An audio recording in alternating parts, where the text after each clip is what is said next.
నమస్కారం బావా, బాగున్నారా? బాగున్నా. అన్నయ్య బాగున్నారా? రండి కూర్చోండి. వదినా పిల్లలు బాగున్నారా? ఏంటన్నయ్య చాలా రోజులకి వచ్చావు? కొత్తగా వ్యాపారం పెట్టుకుంటున్నానమ్మా. 1,00,000 రూపాయలు తగ్గినాయి. బావ దగ్గర అడుగుదామని వచ్చా. అన్నయ్య నువ్వు ఏ విషయానికైనా మా ఇంటికి రావచ్చు, కానీ డబ్బు విషయంలో మాత్రం మా ఇంటికి రావద్దు.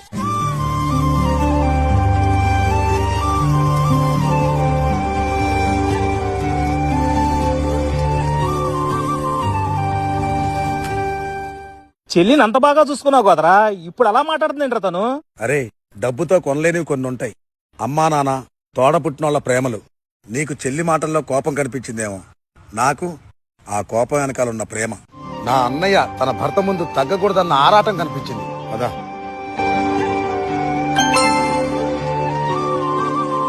50,000 వచ్చినాయి. చెల్లి ఫోన్ చేస్తుంది. హలో అన్నయ్య 50,000 ఫోన్ పే చేశాను, మిగతా డబ్బులు ఎక్కడైనా ట్రై చేయండి.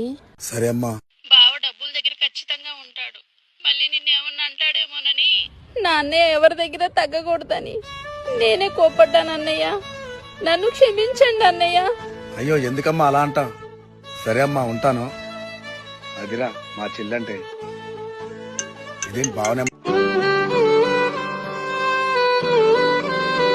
నమస్కారం బావా, బాగున్నారా?